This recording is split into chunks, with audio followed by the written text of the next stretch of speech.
Os descendentes de Davi são investigados. Os antecedentes de Davi são investigados. Saul ficou com ciúmes de Davi antes mesmo da batalha com Golias. Ele viu com seus próprios olhos que sua armadura se encaixou perfeitamente em Davi.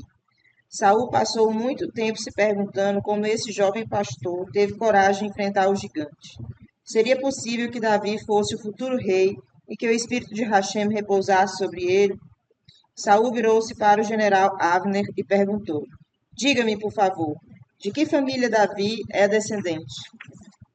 Saul sabia que Davi era filho de Ishai, um dos grandes judeus de todos os tempos. Isso significava que ele era da Shevet Yehudá, a tribo dos futuros reis de Israel, dos judeus. A questão era se Davi era descendente de Zerah ou Pérez. Ambos eram filhos de Yehudá, mas era um fato conhecido que os reis judeus descenderiam de Pérez. Avner entendeu que Saul estava preocupado. Ele, portanto, tentou acalmá-lo. Não preste atenção a Davi, Vossa Majestade. Não conheço os detalhes exatos da árvore genealógica dele. Mas quem se importa com isso? O Senhor é o rei e viverá para governar por muitos anos. Saul ainda insistiu. Quero que você descubra tudo sobre a árvore genealógica dele. Quando Davi voltou da batalha carregando a cabeça de Golias, Saul estava mais nervoso do que nunca. Davi parecia totalmente diferente. Seu rosto estava radiante. Obviamente, o espírito de Hashem repousava sobre ele. Saul perguntou a Davi: Conte-me um pouco sobre sua família. De quem você é descendente? Davi imediatamente entendeu que Saul estava tentando descobrir se ele era um descendente de Pérez, a família dos futuros reis. Então ele apenas respondeu: Eu sou filho de seu servo Ishai, de Betlehem. Como disse, que diferença isso faz? Eu sou seu servo, filho de seu servo. Não lhe farei mal. Davi respondeu propositadamente dessa maneira para não despertar o ciúme de Saul. Mas Davi já tinha um inimigo na corte, alguém que estava interessado em dizer coisas ruins sobre ele. Seu nome era Doeg, e ele era chefe do Sanhedrim. Vossa Majestade sugeriu Doeg a Saul: Não se incomode em investigar se ele é ou não apto para ser rei. É melhor descobrir primeiro se ele pode se casar com uma moça judia. Sua bisavó era Ruth, uma mulher de Moabe. A Torá diz: um homem judeu não pode se casar com uma mulher de Amon ou Moabe, mesmo depois que ela se converteu ao judaísmo. O general Avner ouviu as palavras de Doeg. Ele era um Talmid Raham extraordinário e percebeu que Doeg estava propositadamente tentando enganar o rei. Você está errado, Doeg, corrigiu Avner. É verdade que uma mulher judia não pode se casar com um homem de Amon ou Moabe, mesmo que ele se converta ao judaísmo. No entanto, um homem judeu pode tomar uma mulher convertida de Amon ou Moabe como esposa. Boaz teve permissão de se casar com Ruth e seu filho é um judeu sem defeito, que pode se casar com uma moça judia. Como pode ser isso? Questionou Doeg. O Passuque não faz distinção entre homens e mulheres de Amon e Moabe. Ambos são igualmente proibidos. É como eu digo, e há uma razão para a diferença, respondeu Avner a Doeg. A Torá nos diz que os homens de Amon e Moabe eram maus.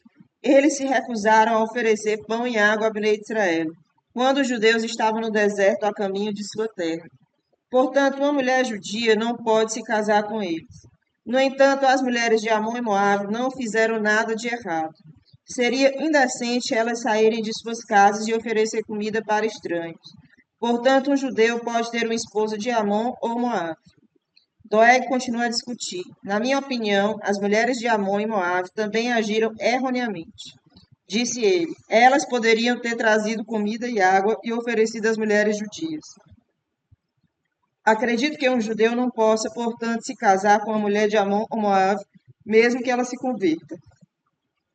Avner estava confuso. Ele não sabia como convencer Doeg.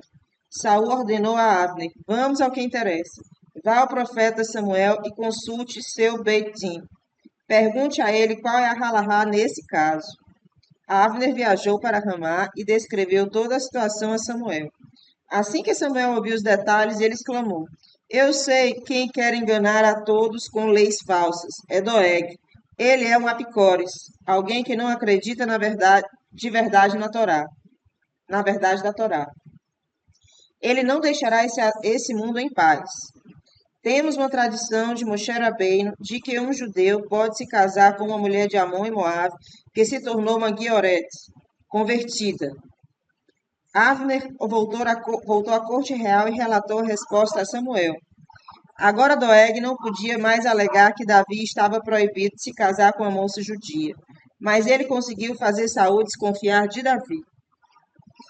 A amizade entre Davi e Jonatas. Jonatas era o filho mais velho do rei Saul. Jonatas ouviu Davi responder humildemente à pergunta de seu pai sobre a família de Davi. Ele pensou: tenho a sensação de que um tzadik como ele deve ter sido escolhido por Hashem para ser o próximo rei. Se esse realmente for o caso, ninguém ficará mais feliz do que eu. Ele certamente faz por merecer essa posição. Eu gostaria de me tornar seu amigo. Há muito que posso aprender com ele. Davi e Jonatas se tornaram os amigos mais próximos. Davi tinha muita estima por Jonatas e Jonatas também era um tzadik. Para apreciar plenamente essa amizade, devemos lembrar que Jonatas era o primogênito e o próximo na fila do trono. Davi estaria tirando sua coroa. Mas Jonatas não estava nem um pouco enciumado. Jonatas é o exemplo perfeito de como se deve cumprir a mitzvah de ame seu próximo como a si mesmo. Imagine que há um concurso de pôsteres em sua classe. Quem desenhar o pôster mais bonito ganhará uma viagem aérea de Israel. O vice-campeão receberá uma bicicleta. Você trabalha muito e espera vencer. No final, alguém da sua classe vence o concurso e você nem pega a bicicleta. Você está com ciúmes ou chateado? Naturalmente. Mas a Torá pede outra coisa de você. Ame seu próximo como a si mesmo. Significa que tão feliz quanto seu amigo receber algo como se você mesmo o tivesse recebido. Fique tão feliz quanto seu amigo receber algo como se você mesmo tivesse recebido. Deseje ao seu amigo o que você deseja para si. Para cumprir essa mitzvah, temos que trabalhar muito em nossos caráteres. Temos que nos tornar altruístas e amar verdadeiramente todos os nossos companheiros judeus. Jonatas amava Davi tanto quanto a si mesmo. Portanto, ele não ficou nem um pouco incomodado que Davi se tornasse rei em vez dele. Pelo contrário, ele estava tão feliz como se tivesse sido ele escolhido como rei. Jonatas e Davi ficaram apegados um ao outro porque eles eram semelhantes. Ambos tinham midotes maravilhosos, traços de caráter. Os dois fizeram um pacto de amizade. Jonatas deu a Davi suas roupas, suas armas e seu cinto. Ao fazer isso, ele mostrou que Davi tomaria seu lugar como rei e que ele, Jonatas, concordava plenamente com isso. Os louvores de Davi são cantados. Depois que Davi venceu a Golias, Saul ordenou que ele ficasse na corte. O rei promoveu Davi ao posto de general e o enviou para liderar uma batalha após outra. Davi sempre teve sucesso. Ele se tornou um herói de guerra popular, amado por todos os Bnei Israel. Até os servos de Saul o admiravam e não sentiam inveja dele. Hashem protegeu Davi da inveja porque ele foi para a batalha totalmente Lechem Shammai. Ele nunca pensou em se tornar famoso ou ser considerado um herói. Seu único objetivo era salvar Bnei Israel de seus inimigos. Naqueles tempos havia um costume de que quando um soldado chegava em casa depois de uma batalha vitoriosa, ele era homenageado ao ter seus louvores cantados em público por mulheres. A atração dessa distinção encorajava muitos soldados a serem voluntários no exército. Depois que Davi voltou carregando a cabeça de Golias, mulheres de muitas cidades vieram saudar o rei Saul. Elas tocavam tambores e outros instrumentos musicais. Elas compuseram um novo cântico em homenagem a Saul e Davi. Saul abateu o inimigo aos milhares e Davi às dezenas de milhares. O que exatamente elas quiseram dizer com essas palavras? Era pouco claro e poderia ser interpretado de duas maneiras diferentes. Ou Saul matou milhares de inimigos, mas Davi dezenas de milhares, ou Saul só tinha milhares de soldados com ele quando lutou contra os filisteus pela primeira vez, no início de seu reinado, enquanto Davi tinha dezenas de milhares de soldados quando lutou contra os filisteus depois de matar Golias. Saul ficou muito insultado com essa música. Sendo rei, ele sentiu que somente ele deveria ser elogiado pela vitória. Afinal, Davi estava apenas agindo a seu serviço. Agora o nome de Davi estava se tornando tão famoso quanto o seu, o que não era do agrado de Saul. Além disso, ele entendeu que o cântico das mulheres louvava Davi por matar mais inimigos do que ele. E mais uma coisa incomodou o rei, a falta de respeito ao ser referido simplesmente como Saul, em vez de rei Saul. Incapaz de se controlar, o rei deixou escapar. Elas estão honrando Davi mais do que a mim. Veja, ele é tão popular e bem-sucedido, ele já é quase o rei. Até então, Saul realmente amava Davi, mas agora o ciúme tomou conta dele. Saul começou a olhar para Davi com a Inará, um mal olhado. Davi se transformou em seu inimigo mais perigoso. A mudança no comportamento de Saul. Você já reparou o que pode ter acontecido com o filho mais novo de uma família quando o novo bebê nasce? Às vezes, essa criança que estava contente e bem comportada, até então se transforma em um bebê chorão que precisa de muita atenção. Às vezes, ela até regride. Por exemplo, ela pode pedir a mamadeira depois de parar totalmente de beber, ou começa a acordar novamente no meio da noite. Por que isso acontece? A criança imagina que porque há um bebê novo, ninguém mais a ama. Ela acha que todo mundo adora apenas o recém-chegado. Os adultos também podem ter esse problema. Lemos em Piquet Avot: ciúme, desejo e busca de honra expulsam uma pessoa desse mundo. Como devemos entender esse ditado? Na maioria das vezes, uma pessoa madura age com bom senso, mas se ela tem muita inveja de alguém ou deseja satisfazer um forte desejo físico por algo, ou deseja uma honra em particular, ela pode começar a agir de maneira irracional. Seu Yetzer Hará a tira fora do mundo normal, por assim dizer, e ela começa a pensar e fazer coisas que não fazem sentido, embora ela própria ache que é perfeitamente razoável e normal. Sabemos que Saul era muito humilde antes de se tornar rei. Estar em uma posição de poder, no entanto, geralmente muda o caráter de alguém. Ninguém quer abdicar de um alto cargo. Saul de repente percebeu que Davi seria o futuro rei. Isso provocou uma faísca de ciúme no coração de Saul. O rei pensou: certamente Davi mal pode esperar até eu morrer. Ele quer sentar no trono o mais rápido possível. Como estou no caminho dele, ele provavelmente está interessado em se livrar de mim. Quem sabe que planos diabólicos ele está elaborando contra mim nesse exato momento? A Torá diz que se alguém ameaçar a sua vida, você deve matá-lo primeiro. Preciso encontrar uma maneira de me livrar de Davi. Enquanto ele estiver vivo, não estarei seguro. Ele pensou. Saul não estava raciocinando logicamente. Davi era um tzadik e nunca sonharia em prejudicar Saul. Saul poderia ter visto a verdade sobre Davi, se seus ministros o tivessem aconselhado lealmente. Em vez disso, essas pessoas más ajudaram a apoiar o erro de Saul de que Davi era um traidor perigoso. Doeg e os outros ministros caluniavam Davi diariamente para mostrar a Saul que Davi estava planejando algo maligno para subir ao trono mais cedo. Por que esses ministros agiram contra Davi? Eles temiam que, uma vez que Davi se tornasse rei, ele escolheria novos ministros e se livrasse deles. Até o amor de seu filho Jonatas por Davi deixou Saul muito nervoso. Ele ficou com raiva porque seu próprio filho estava do lado de Davi. Certamente não nos cabe julgar Saul.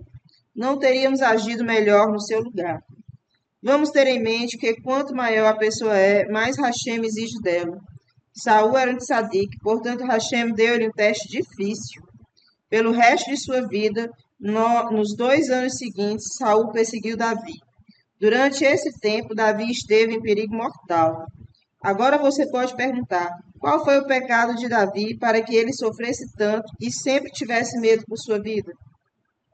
Explicamos anteriormente que, embora seja natural que um ser humano se preocupe com o seu bem-estar corporal, Hashem procura algo ainda mais importante: sua neshama, sua alma. Claro, sofrer é muito difícil para alguém.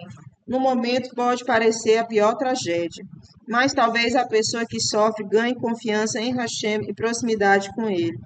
Então sua neshama terá benefícios eternos. No final, essa pessoa ficará muito feliz e agradecerá a Hashem por ter sofrido. veremos que as dificuldades de Davi o fizeram alcançar os mais altos níveis de fé em Hashem e proximidade com ele. Ele derramou sua alma em tefilá, oração para Hashem. Doeg, que teve uma vida muito boa e nunca sofreu, ficou mais orgulhoso e cruel até morrer. Então sua alma foi diretamente para o Guerrinom. Hashem salva a vida de Davi. Enquanto o rei Saul amou Davi, Hashem vingou o rei. Ele raramente ficava triste e deprimido. Mas após o incidente em que as mulheres cantaram os louvores a Davi, Saul olhou para Davi com a Inará, mal olhado. Hashem não mais afastou o mau espírito do rei. Saul afundou em uma de suas depressões habituais. Ele tinha pensamentos amargos sobre a perda de seu reinado e começou a falar palavras sem sentido. Davi foi rapidamente chamado para tocar a harpa, a fim de aliviar a tristeza do rei. Mas dessa vez a música de Davi não animou a Saul. Pelo contrário, quando ele viu o feliz e vigoroso jovem guerreiro à sua frente, Saul só conseguia pensar: em breve ele tomará o meu lugar. Uma ideia perversa passou pela cabeça de Saul.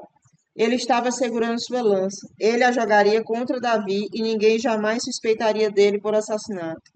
Ele explicaria que tinha apontado para a parede e a lança atingiu acidentalmente Davi. Davi não tinha consciência do perigo de sua vida. Ele estava ocupado tocando música. Mas Hashem o vigiava. No instante em que Saul jogou a lança, Hashem fez Davi se afastar, de modo que a lança atingiu a parede. Saul pegou a lança e rapidamente arremessou-a contra Davi uma segunda vez. Mas uma vez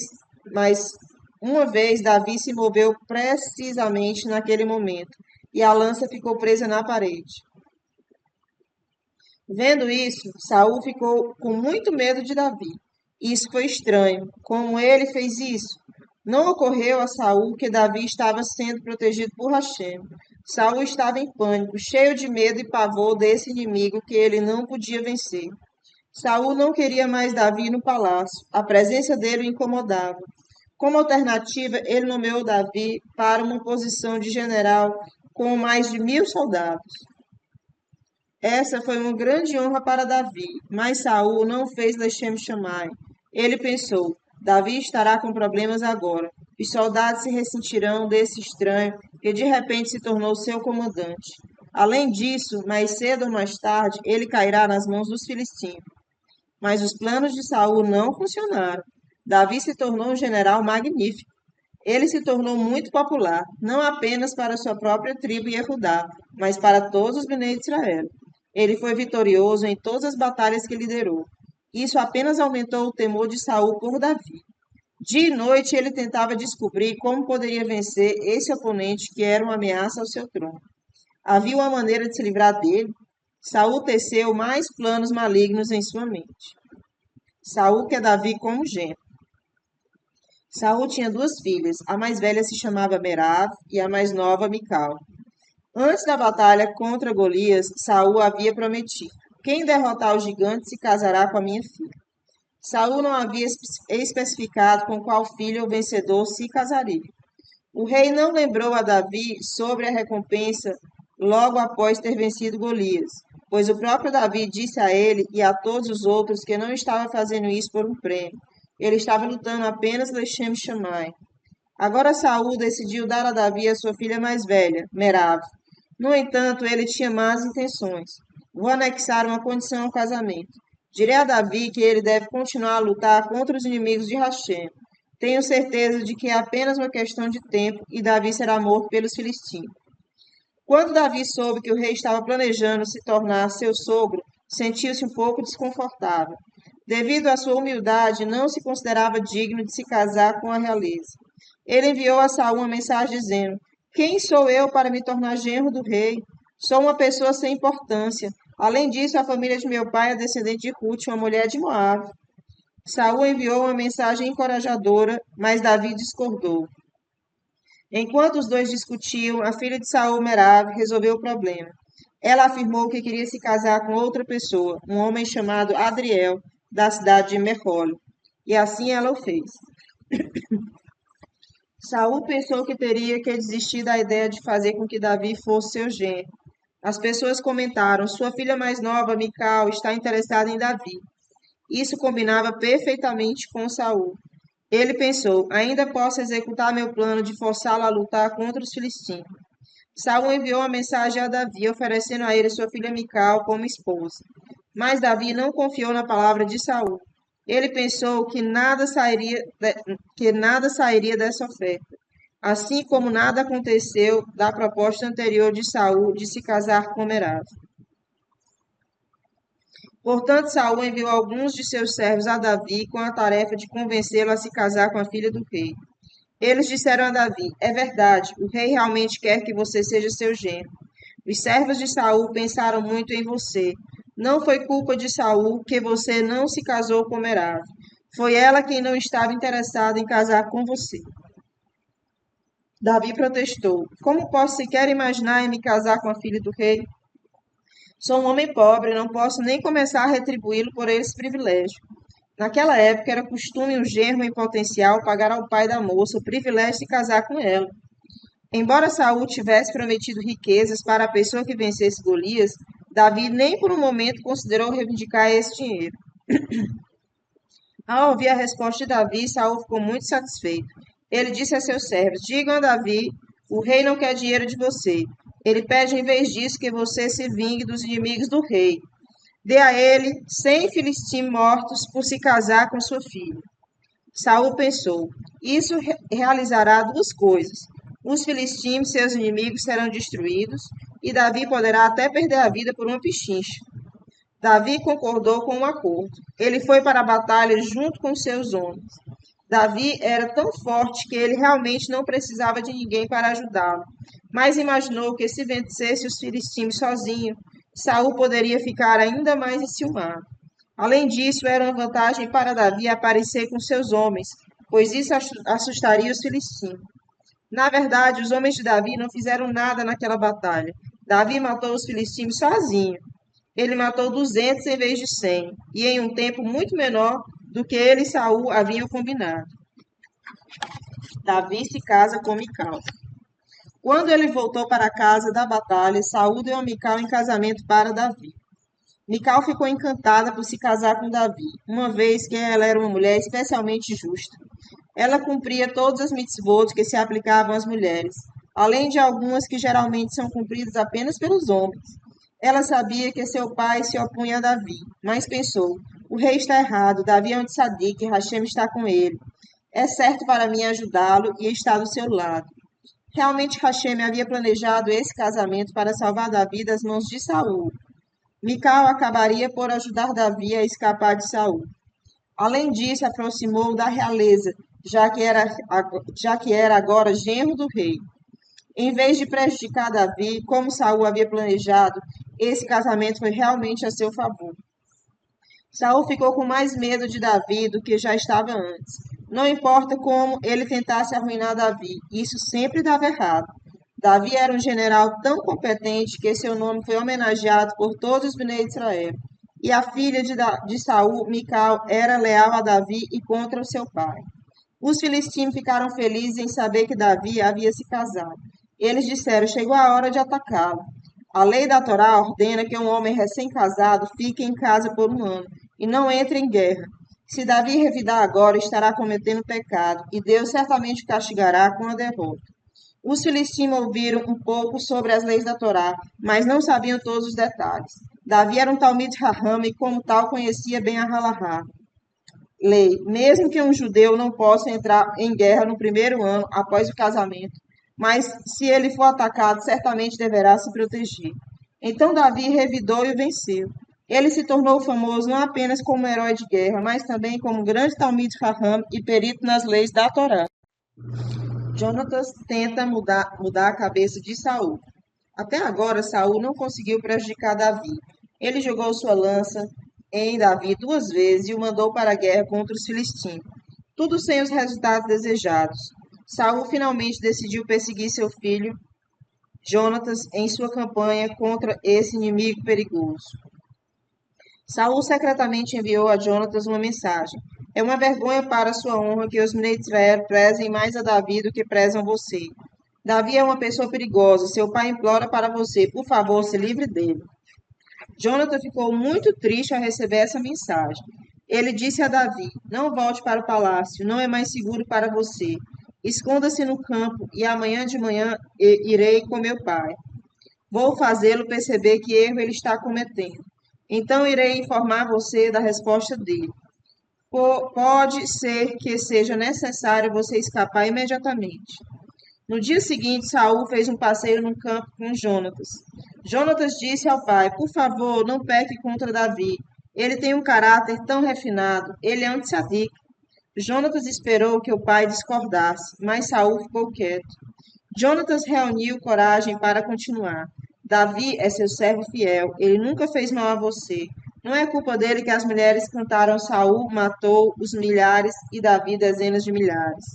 Davi não apenas não lhe prejudicou, ele fez coisas maravilhosas para você. Ele arriscou sua vida para matar Golias. Todos os pneus de Israel foram salvos por ele. Isso certamente prova que Hashem o ama. Hashem não teria realizado esses milagres para Davi caso ele não fosse um tzadik. Lembre-se de como você ficou feliz quando Davi voltou da batalha. O que aconteceu com você para agir de maneira tão diferente agora? Por que você quer derramar sangue inocente? Se você prejudicar Davi, é como se estivesse prejudicando todos os bnei de Israel, já que ele é nosso salvador dos filisteus. Mesmo que você não o mate com suas próprias mãos, mas mande alguém fazer isso por você, você será totalmente responsável. Quando Jonatas terminou de falar, Saul jurou: Pela vida de Hashem, ele não irá morrer. Saul estava sendo sincero? Nós não temos ideia. É possível que ele tenha sido convencido pelas palavras de Jonatas. Mais tarde, porém, novamente ficou furioso e mudou de ideia e quebrou sua promessa. Possivelmente, Saul jurou apenas para fazer Jonatas feliz. Em seu coração, ele ainda acreditava que Davi era um traidor. Jonatas acreditou em seu pai. Ele chamou Davi e lhe disse que era seguro voltar ao palácio. Davi retornou e voltou a tocar harpa para Saul. Saul tenta mais uma vez matar Davi. Novamente os filisteus e Bnei Israel estavam em guerra. Davi venceu e os filisteus correram para salvar suas vidas. Em vez de agradecer, Saul voltou a sentir ódio e ciúmes em relação ao seu rival. Um dia, quando o rei estava sentado e meditando no palácio, Davi foi chamado para tocar harpa para ele. Embora Davi estivesse ciente dos sentimentos de Saul em relação a ele, Davi fez o possível para tocar uma música alegre, a fim de animar o rei. No entanto, naquele dia algo deixou muito apreensivo. Os medos de Davi não foram em vão. Pouco tempo depois, Saul jogou a lança nele. Através da proteção milagrosa de Hashem, Davi se afastou bem a tempo de evitar ser alvejado. A lança atingiu a parede. A desculpa de Saul foi que ele só queria que Davi tocasse melhor. Mas Davi sabia que estava em grave perigo. Ele correu para casa o mais rápido que pôde. Mical salva Davi. Davi achou que Saul desistiria de persegui-lo quando ele estivesse longe de sua vista, mas estava errado. O rei enviou seus soldados para a casa de Davi com ordens: vigiem a casa a noite toda. De manhã, quando ele sair, mate-o. Saul não queria que Davi fosse morto na frente de sua filha Mical. Embora os soldados de Saul estivessem muito quietos, Mical notou que eles estavam sob guarda. Ela disse a Davi: Não é hora de confiar em milagres. Se você não escapar, será morto pela manhã. Davi rezou para Hashem por salvação. Ele compôs uma música, capítulo 59, 2 de Terrilim, sobre esse evento. Uma música de Davi quando Saul enviou soldados e eles vigiaram sua casa para matá-lo. Salve-me de meus inimigos, meu Deus. Fortalece-me sobre aqueles que se levantam contra mim. Os soldados estavam de guarda apenas na porta da frente. Mical ajudou Davi a escapar por uma janela ao lado da casa. Ela o abaixou com uma corda. Enquanto isso, Mical pensou: como posso ganhar tempo extra para dar ao meu marido a chance de fugir? Ela teve uma ideia. Pegou um boneco grande feito de pele de animais e colocou-o na cama de Davi. Como não tinha cabelo, ela enrolou a cabeça com um pedaço de pele de cabra que parecia cabelo. Então ela cobriu a figura com um cobertor, esperando que os soldados acreditassem que Davi estava em sua cama. De manhã os soldados de Saul entraram à força. Eles disseram a Mical: Por ordem do rei, Davi virá conosco. Mical apontou para a cama. Shhh, disse ela: Meu marido está doente. Ele não pode ir a lugar nenhum agora. Os soldados de Saul retornaram ao palácio com essa mensagem. Era exatamente o que Mical esperava que acontecesse. Davi estava ganhando tempo extra. Quando o rei soube da doença de Davi, ele pensou: deve ser uma desculpa. Davi está tentando evitar vir ao palácio. Agora tem um motivo válido para executá-lo. Ele é um traidor porque desobedeceu às ordens do rei de aparecer no palácio. Para os guardas, Saul disse: Voltem para a casa de Davi e confirmem essa história. Se ele está fingindo estar doente, tragam-o aqui em sua cama. Ele será executado. Os soldados voltaram para a casa de Davi. Eles repetiram as ordens do rei para Davi.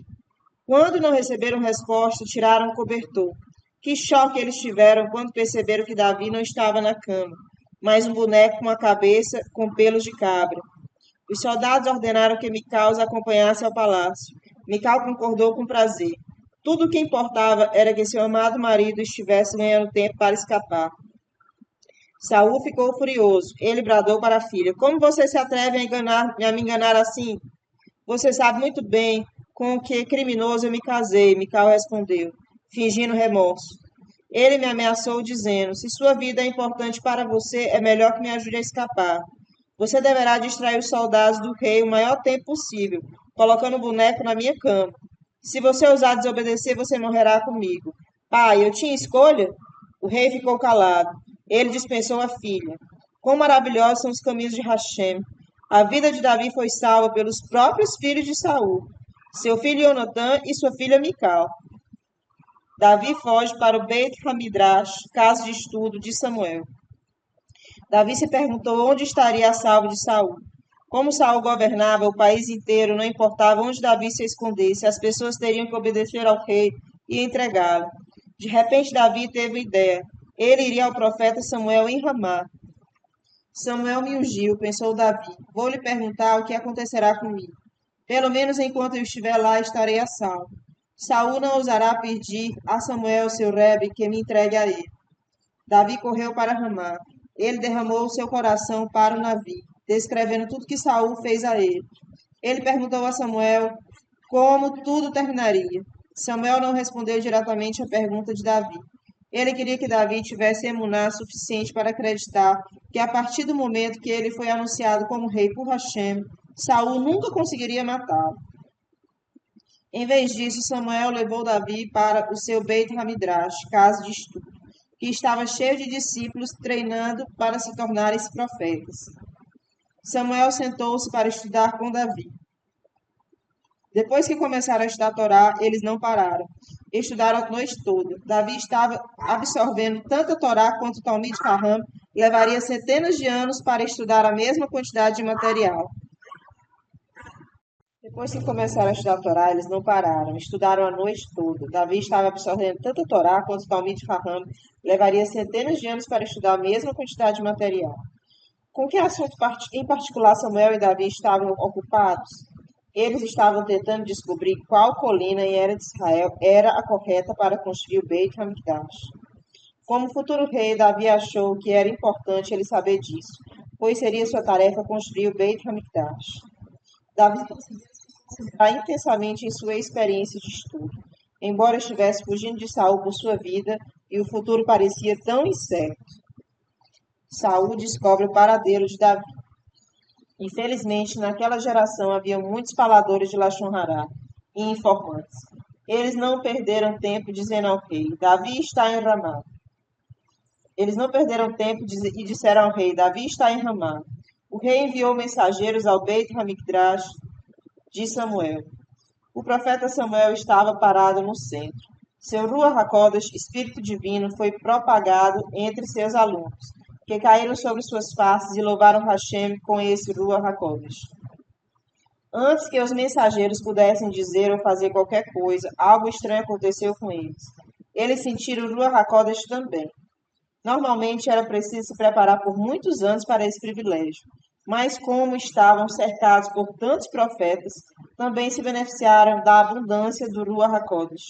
Era semelhante a uma grande labareda de fogo acendendo muitas velas na mesma sala. Os mensageiros de Saul começaram a tremer e se contorcer de medo. Eles caíram sobre suas faces e louvaram Hashem com palavras de profecia. Eles esqueceram de sua missão, esqueceram de qualquer coisa além da profecia que estavam recebendo. Essa foi uma experiência tão avassaladora que eles sentiram que estavam em um planeta diferente. Nada nesse mundo importava ou parecia real, agora que Hashem estava em contato com eles. Foi dito ao rei: seus mensageiros estão no Beit Hamidrash de Samuel, onde se juntaram a seus alunos na profecia. Saul não desistiu. Vou enviar um segundo grupo de homens fortes. Eles certamente cumprirão minhas ordens, disse ele. O segundo grupo entrou no Beit Hamidrash, mas eles também foram imediatamente dominados pelo Ruach HaKodesh. Não sentiam mais fome ou sede. Eles não se importavam mais com nada físico. Eles nem conseguiam se lembrar pelo que tinham vindo. Tudo o que eles sentiam foi um tremendo desejo de louvar Hashem. Eles também se prostraram e se juntaram aos outros profetas. Saul era teimoso. Ele enviou um terceiro grupo de mensageiros. Não demorou muito para que ele soubesse que a mesma coisa havia acontecido com eles. Saul nunca tinha ouvido nada assim. Era incrível. O rei decidiu viajar ele próprio para Ramá e descobrir o que estava acontecendo. Assim que Saul pôs os pés em Ramá, ele já sentiu uma mudança em si mesmo. De repente, seu ciúme de Davi evaporou. Em vez disso, ele sentiu o Ruach HaKodesh vindo sobre ele. Saul estava em um nível mais alto do que os seus mensageiros.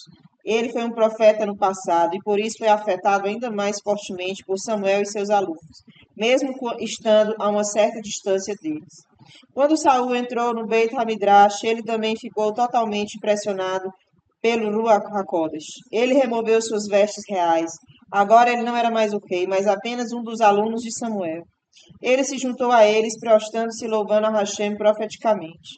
Isso continuou por um dia e uma noite completos. Durante esse tempo, Saul não teve nenhum contato com o mundo exterior. Davi aproveitou a oportunidade para escapar. Pergunta: por que Hashem fez Saul e seus mensageiros se tornarem profetas? Uma resposta: como sabemos, isso salvou a vida de Davi. Enquanto profetizavam, Saul e seus servos ficaram inofensivos. Mas Hashem poderia ter salvado Davi de outras maneiras mais simples. Por exemplo, Davi poderia ter descoberto um bom esconderijo onde estivesse seguro. Hashem tinha uma razão mais profunda para permitir que Saul se tornasse um profeta. Talvez isso tenha sido uma lição para Saul. Ele veio a Ramá com más intenções, cheio de pensamentos invejosos. Mas assim que o Ruach HaKodesh o atingiu, toda a raiva e ciúme desapareceu. Por quê? Pois quanto mais uma pessoa se aproxima de Hashem, mais suas midot, traços de caráter, se assemelham aos de Hashem. Ele se torna amável e misericordioso, assim como Hashem. Não há espaço em seu coração para ódio e vingança. Alguém que recebe profecia é quase como um anjo. Saul deveria ter aprendido essa lição com o fato de que ele era capaz de ter Ruach HaKodesh. Cabia a ele afastar os maus espíritos e substituí-los pelo espírito de Hashem. Se isso aconteceu uma vez, poderia acontecer novamente. Tudo o que ele precisava fazer era trabalhar duro para superar os seus maus sentimentos. Davi reclama com Jonatas. Enquanto Saul ainda profetizava em Ramá, Davi voltou para casa. Mas ele sabia que não estava mais seguro lá. Então enviou uma mensagem a Jonatas, solicitando uma reunião com ele. Davi se encontrou com Jonatas no palácio e reclamou: o que eu fiz para merecer as tentativas de assassinato de seu pai na minha vida? Jonatas não acreditava que a vida de Davi estivesse realmente em risco. Casa Shalom, ele respondeu: você não irá morrer. Meu pai jurou não matá-lo. Tenho certeza de que ele não quebrará sua promessa. Ele não faria nada sem me avisar primeiro. Você não tem nada a temer. Pergunta: Jonathan não estava ciente do fato de que, mesmo depois da promessa de seu pai a ele, Saul jogou sua lança contra Davi e enviou mensageiros para matá-lo? Respostas. Número 1. Jonathan argumentou que quando a mente de Saul estava em um estado normal, ele nunca tentou prejudicar Davi. Foi somente quando os maus espíritos o venceram que ele perdeu o controle de seus impulsos e tentou matar Davi.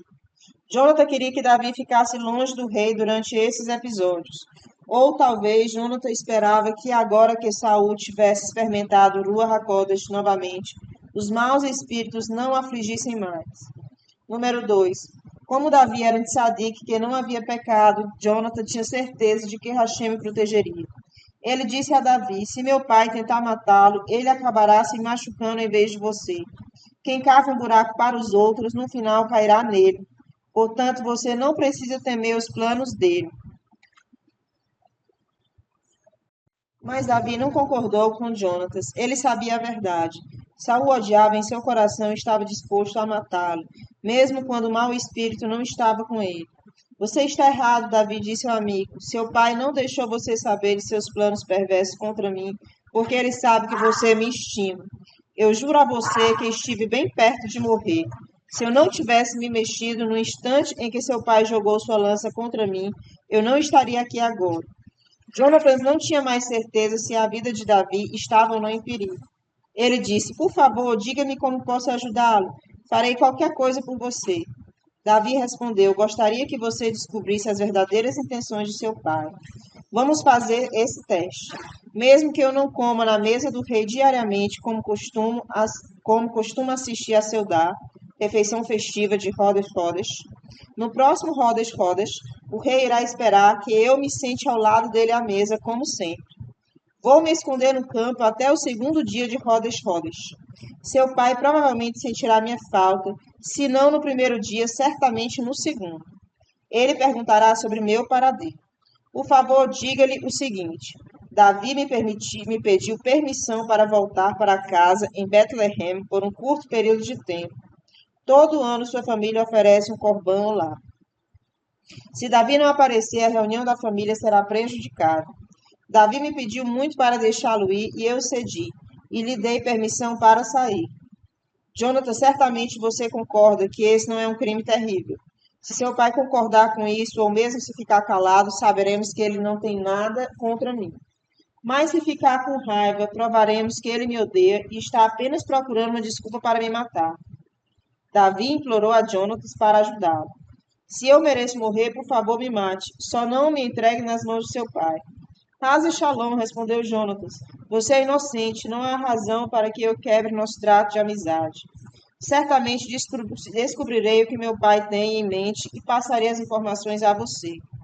Davi perguntou: quem me trará as notícias as quais temo que não serão boas?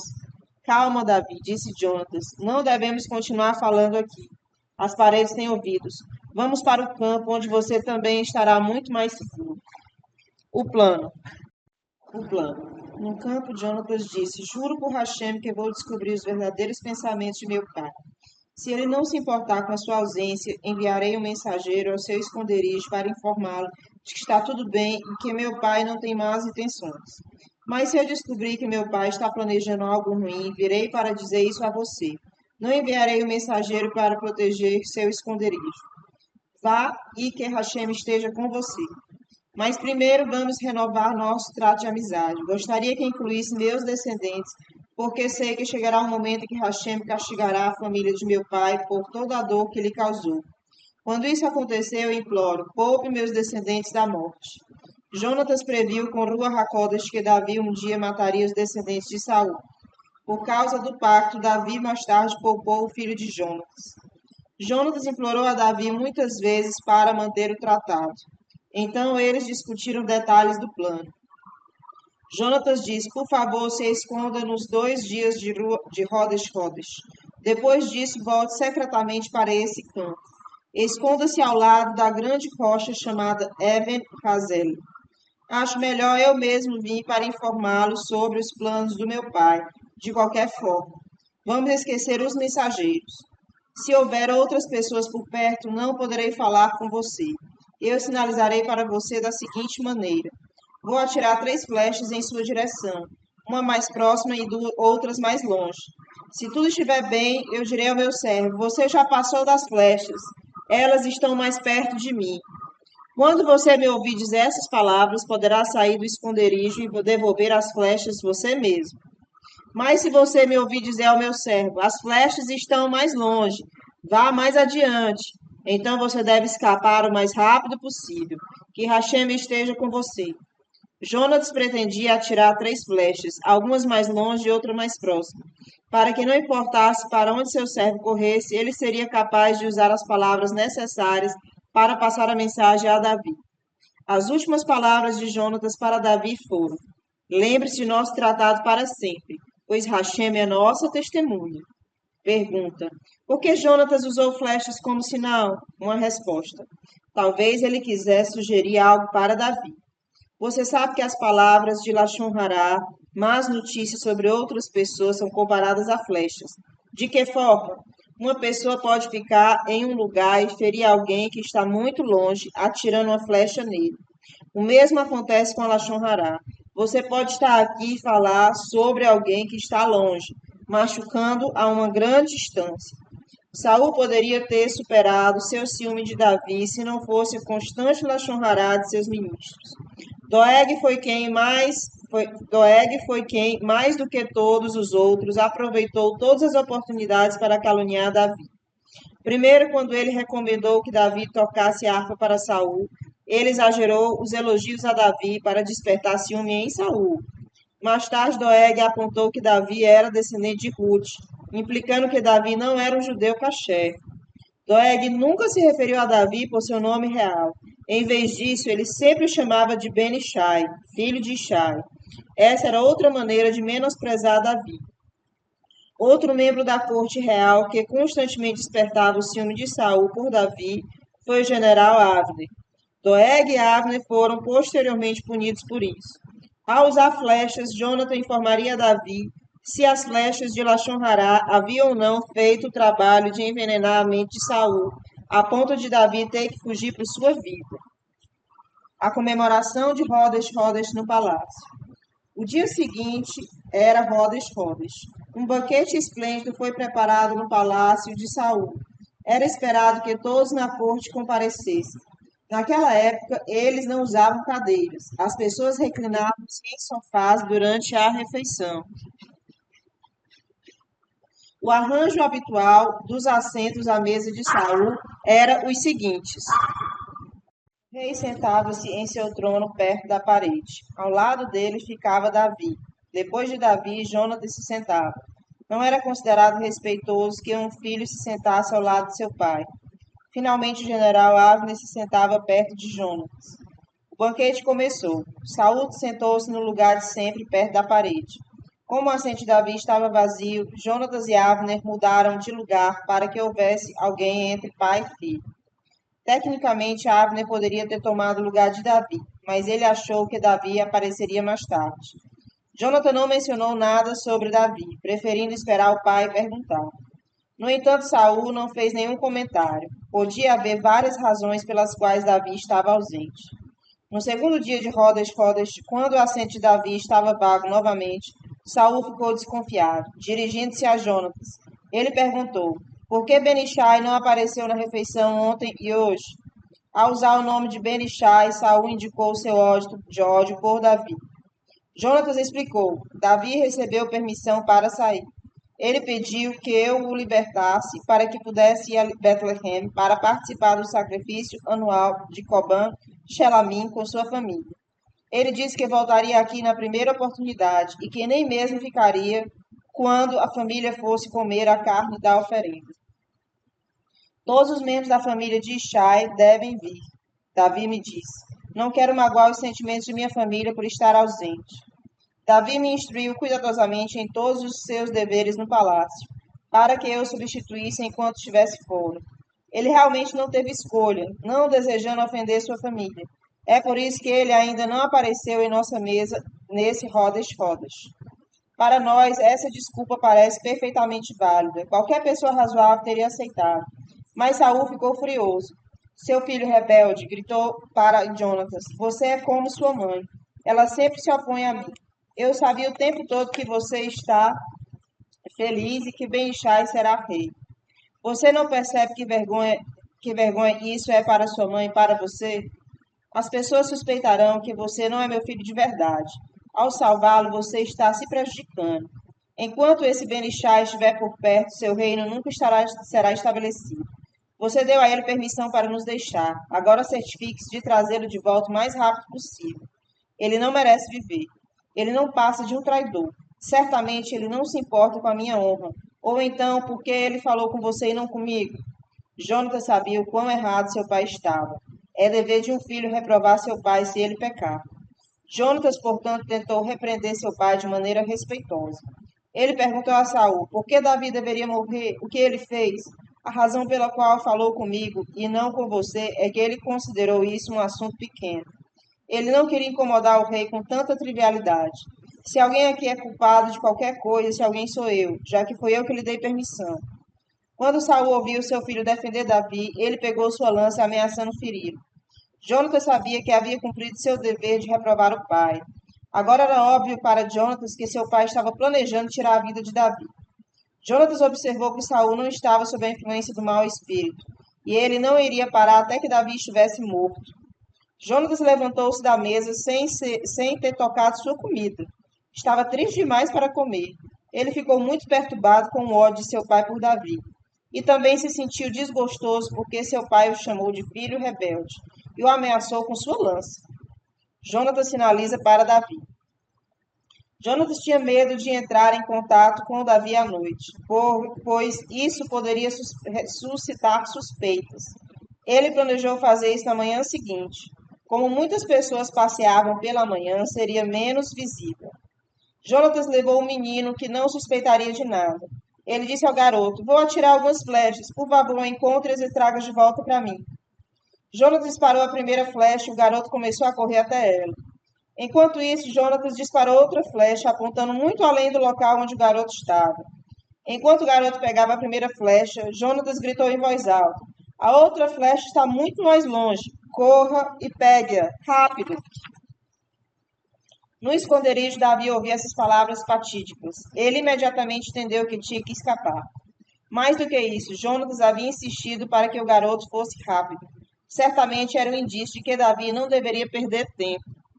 O rapaz pegou todas as flechas, ignorando o fato de que ele havia acabado de ajudar a salvar a vida de Davi.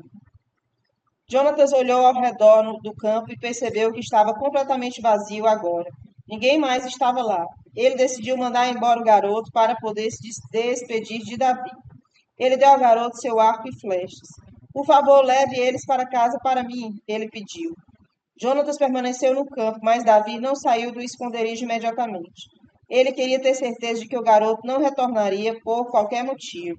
Somente quando se passou tempo suficiente para o garoto chegar à cidade é que Davi saiu de seu esconderijo atrás da rocha.